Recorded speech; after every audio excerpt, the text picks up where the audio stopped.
Hey everyone, OddBall Comics here. So today, we're going to dive into part 3 of the Venom storyline that we've been working on in the past few weeks. I don't want to keep this intro too long, so if you guys like this content, make sure to like and subscribe. And other than that, let's get started. We start our story off with Eddie Brock, formerly known as Venom, locked inside a containment facility by Reed Richards, but not the one we know and love, but an evil Reed Richards from a different universe, calling himself the Maker. It's been about 5 weeks since the fight with the Knull symbiote, and for that time, he was fading in and out of consciousness with no clue of how he's gotten here. The Maker appears from the shadows, questioning Eddie about the events with the Knull symbiote and the fact that when the Maker sent his men to retrieve the remains of the Knull symbiote and Eddie, and he begins to fill him in on what's happened the past 5 weeks. And we come to find out 2 things. 1. In retrieving the last of the remains of the Knull symbiote, the team was hijacked by a cult that worshipped Knull.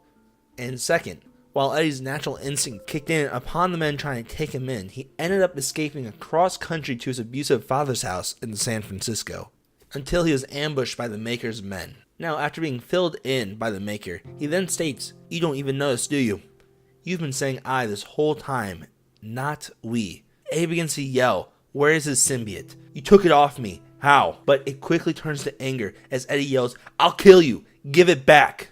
The Maker throws a knife towards Eddie, and a piece of the symbiote shoots out of Eddie's chest, deflecting it. The Maker begins to continue saying, "For lack of a better term, your symbiote is dead more or less. The damage done in the fight against Knull all but erased its connection to its hive, and as a result, its voice, its personality is gone, as well as any powers you may have inherited from its god host. The core is still physically attached to you, and you can still control it, but think of it no more as a guard dog at this point." Distraught, Eddie asks for help. He needs help. He has to help him. The Maker begins to contemplate how to fix this. He starts to come up with ideas. Maybe if they reconnect to the hive once again. No, it's not possible. The only person who was able to do that was Flash Thompson, and now he's dead. Eddie stops with his eyes wide open, finding out Flash Thompson, a friend, a fellow host of the Venom symbiote, is now dead. We end up later cutting over to the graveyard, standing in front of a tombstone of Flash Thompson. Here is where Eddie really begins to spill his feelings in the situation, saying, "It shouldn't have ended like this. You know, I may have been the original, but our other half always liked you more. Well, everyone else did anyways. It's hard, you know. Even in death, I can always feel our other half pulling towards you. And it's just tough being someone's second best." A voice begins to call out, asking him if he's finished.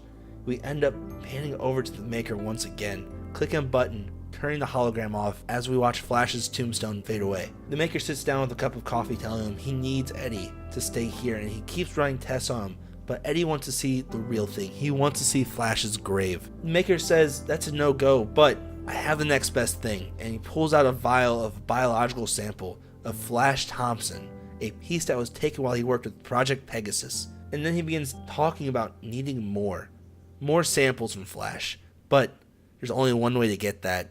At this point, Eddie becomes furious at the situation. Furious, the dead symbiote wraps around Eddie, slamming the Maker head first into the wall, yelling, "Leave Flash alone!" Eddie lets the symbiote jump off him and hold off the Maker as he sprints towards the chamber door, with the symbiote shoving the Maker inside as it retracts back into Eddie. Now stealing the vial, he sprints off when he's met by a dozen guards. But as they open fire, he ends up dropping the vial, and the Flash's sample begins to cover Eddie, and as he hears Flash's voice for a split second saying, "You mind if I drive?" Eddie agrees, and he begins to transform into the Agent Venom suit. And as the symbiote takes over, taking out all the guards in the room, Eddie talks to himself, knowing this isn't Flash. This is just what's left over to the symbiote, using his voice because it doesn't have one of its own, and it's killing him. Eventually, after taking everyone out, the symbiote takes Eddie and jumps out of the building, escaping. And a short time later, we see Eddie at the real tombstone of Flash Thompson, thanking Flash for his help today, and not knowing if he could have done it without him. Whatever was left of that sample of you seemed to be burnt out, but don't worry, I'll always carry you with me, brother. Now, get some rest. From here, Eddie walks towards the local bus station and buys a ticket to San Francisco to see his dad, and eventually, after several days of travel, he finally makes it back to San Francisco, standing in front of his old man's house. He walks up to the rundown house and begins to knock on the door, with his dad immediately opening the door and yelling at Eddie, telling him he shouldn't be here and he needs to leave. Eddie begins to ask questions on the few weeks past. Why did he come to the house? What did he say? If you could tell him what happened. But all Eddie's dad says is, "This is not your home and you have no business here. You have brought nothing but pain and misery to this family. Eddie begins to tell him he's all he has ever since his mom and his sister Mary had died.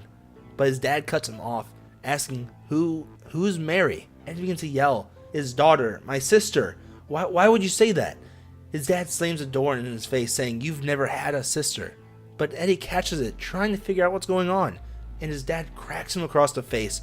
And with this, the symbiote goes crazy, trying to attack him. With the symbiote easily breaking down the door, a boy runs downstairs, hearing all the commotion, yelling for his dad. When he says, is that freaking Venom?